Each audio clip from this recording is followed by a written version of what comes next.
कर्जमाफीच्या घोषणेनंतर क्रांतिकारी शेतकरी संघटना आक्रमक. पुण्यश्लोक अहिल्यादेवी होळकर कर्जमाफी योजना फसवी. क्रांतिकारी शेतकरी संघटना कर्जमाफीवरून आक्रमक. मुंबई येथील अरबी समुद्रात उड्या मारण्याचा दिला इशारा. राज्याचे मुख्यमंत्री देवेंद्र फडणवीस यांनी काल अर्थसंकल्पात घोषणा केली आणि थकीत अर्ज असणाऱ्या शेतकऱ्यांचा पुण्यश्लोक अहिल्यादेवी होळकर योजनेअंतर्गत शेतकऱ्यांना 2 लाखांपर्यंत कर्जमाफी दिली जाणार अशी घोषणा केली. मात्र सरकारने 7/12 कोरा करू अंश असं आश्वासन दिलं, ते पूर्ण केलं नसून पुण्यश्लोक अहिल्यादेवी होळकर ही कर्जमाफी योजना फसवी असल्याचा आरोप करीत क्रांतिकारी शेतकरी संघटना आक्रमक झाली असून शेतकऱ्यांचं संपूर्ण कर्जमाफी न झाल्यास रस्त्यावर उतरण्याचा इशारा दिला आहे. आणि एवढंच नाही तर मुंबई येथील अरबी समुद्रात उड्या मारून तीव्र आंदोलन छेडण्याचा इशारा देण्यात आला आहे. काय आहे शेतकऱ्यांच्या मागण्या, पहा सविस्तरपणे. अजिंक्य महाराष्ट्र न्यूज सोबत सिकंदर पठाण, सेनगाव, हिंगोली.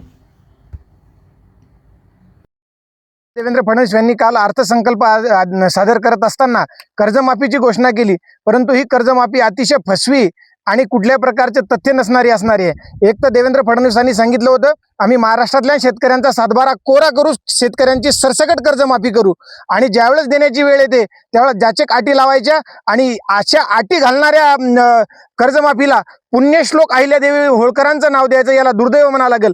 जर तुम्ही शेतकऱ्यांची सरसकट कर्जमाफी करून महाराष्ट्रातला शेतकरी जर समाधानी केला असता आणि त्याला जर अहिल्यादेवींचं नाव दिलं असतं तर आम्हालाही कुठेतरी चांगलं वाटलं असतं. परंतु या फसव्या आणि जाचक अटी घालून आणि नियम टाकून केलेल्या कर्जमाफीला या कुठल्या प्रकारचं अहिल्यादेवींचं नाव देणं हे दुर्दैव म्हणावं लागेल.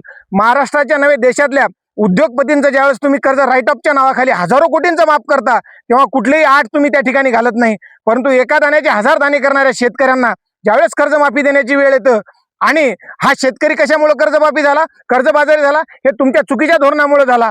तुमच्या चुकीच्या धोरणामुळे शेतकऱ्यांच्या मालाचे भाव पडले आणि म्हणून शेतकरी कर्जबाजारी झाला.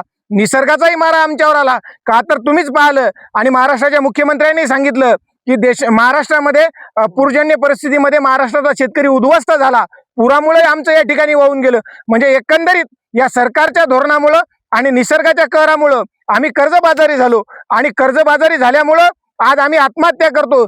आज दिवसाचे 7 ते 8 शेतकरी आत्महत्या करतायत आणि तुम्ही शेतकऱ्यांची चेष्टा करता. अजिबात खपवून घेणार नाही. कर्जच आमच्यावर 1.5 2 लाख रुपये आणि त्याला बँकेने 10 12% व्याज लावलं, म्हणजे ते 3-3.5 लाखापर्यंत गेलं आणि तुम्ही या ठिकाणी 2 लाख रुपये त्या ठिकाणी घोषणा करता. म्हणजे याच्यात 20-25% तरी शेतकरी बसतील का? ही अशी फसवी कर्जमाफी करू नका. पहिलेही तुम्ही त्या ठिकाणी महापुरुषांचे नावं देऊन त्याला अक्षरशः तत्वता अंशतामध्ये अडकवलं आणि कुठलाही शेतकरी त्यामध्ये बसवला नाही. तसंच तुम्ही या ठिकाणी पात्र ही आत टाकली. पात्र म्हणजे कोण? भाजपचे झेंडे घेणारे शेतकरी का? इतर शेतकऱ्यांना तुम्हाला कर्जमाफी द्यायची नाही का? हे अजिबात चालणार नाही. द्यायची असेल तर सरसकट कर्जमाफी द्या. निदान 3 ते 5 लाखापर्यंत तुम्ही त्या ठिकाणी शेतकऱ्यांना कर्जमाफी होईल असं काहीतरी फेरविचार करून शेतकऱ्यांचं कर्ज माफ करा, अशी आमची या ठिकाणी प्रमुख मागणी असणार आहे. कर्जमाफी झालेली आहे ती खरं जनतेच्या तोंडाला पानं पुसण्यासारखी आहे. यांनी जे आश्वासन दिलं आहे की बा आम्ही 7/12 कोरा कोरा कोरा करून असं जाहीर सभेमध्ये त्यांनी ज्या घोषणा केल्या, ज्यांनी त्या याच्यामध्ये मांडल्या, तर खरं पाहिलं तर यांच्यावर 420चा गुन्हाच दाखल करायला पाहिजेत आणि यांच्यावर खटला भरायला पाहिजेत. असं हे निवडणूक आयोगानं करायला पाहिजेत. कारण यांनी या अटीच मान्य नाही केल्या. कारण तुम्हाला मग जर तुम्ही अटी मान्य करत नसता तर तुम्ही निवडणुकीच्या याच्यात बरळता कशासाठी? तुम्ही जनतेला आश्वासनं देता कशासाठी? तुमच्या अवस्था जर होतच नाही तर असे पोकळ आश्वासनं देऊ नये.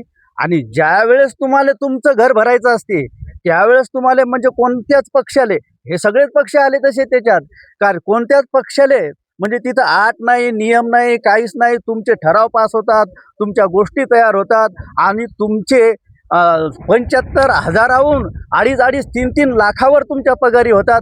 मुळात तुम्ही जनतेची सेवा करता. मग जनतेची सेवा करणाऱ्या माणसाला पगारी पाहिजेत कशाला? ह्या पगारी यांनी बंद कराव्यात. कारण जनतेला या पगारीसाठी लुटू नये. आणि तुम्ही पाहता एखाद्या आता नोकरीचं धरलं तर 100 जागा असतात आणि 1 लाख फॉर्म असतात. कारण यांचे त्या माध्यमातून अनेक पैसे गोळा करतात. यांच्याकडून असे अनेक साधने आहेत जनतेला लुटायचे की त्या माध्यमातून करोडो नाही खरबो रुपये गोळा करतात आणि हे आपल्या स्वतःच्याच तिजोऱ्या भरतात.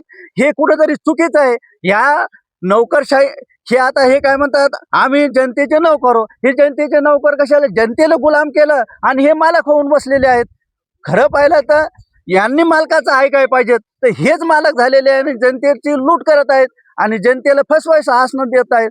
तर हे फसवे आसनं हे कुठेतरी यांनी हे केले पाहिजेत. आणि या निवडणूक आयोगाने यांनी ज्या गोष्टी यांनी मांडल्या होत्या त्या याच्यात वचननाम्यामध्ये यांनी पूर्ण केल्या नाहीत. त्या पूर्ण न केल्यामुळे याच्यावर यांनी कारवाई करायला पाहिजे आणि सरकार बरखास्त करायला पाहिजे.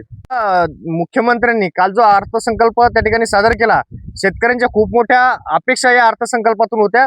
मात्र प्रत्यक्ष देवेंद्र फडणवीसांनी ज्यावेळेस हा अर्थसंकल्प त्या ठिकाणी विधान भवनामध्ये मांडला, तर शेतकऱ्यांच्या तोंडाला पानं पुसण्याचं काम त्या ठिकाणी देवेंद्र फडणवीसांनी केलेलं आहे. राज्य सरकार म्हणजे राज्याच्या मुख्यमंत्र्यांनी सांगितलं की आम्ही शेतकऱ्यांचं त्या ठिकाणी 2 लाखापर्यंत कर्ज माफ करतोय. पण देवेंद्र फडणवीसांना विसर पडला की ज्यावेळेस आपण सत्तेत येण्यापूर्वी ज्यावेळेस इलेक्शन लागले होते, निवडणुका लागल्या होत्या, त्यावेळेस शेतकऱ्यांचा पूर्ण 7/12 आम्ही त्या ठिकाणी कोरा करू अशा घोषणा केल्या होत्या. मग ह्या घोषणा हवेतच जिरल्या की काय असा प्रश्न आमच्या मनामध्ये निर्माण होतोय. आणि खऱ्या अर्थानं राज्याच्या मुख्यमंत्र्यांनी जी समिती स्थापन केली होती, या समितीचा अहवाल यायला 6 महिने लागले आणि 6 महिने अहवाल आल्याच्या नंतर यांनी 2 लाख रुपयाची आता घोषणा केली. 2 लाखांनी शेतकऱ्यांचं काही होणार नाही. सरकारला जर शेतकऱ्यांची कर्जमाफी करायची असेल तर सरसकट करावी. आम्हाला 2 लाख रुपये कर्ज माफ नाही, कारण आमच्यावर 2-2, 4-4 लाख रुपये आज कर्ज झालेले आहे. हे कर्जमाफी आम्हाला मान्य नाही.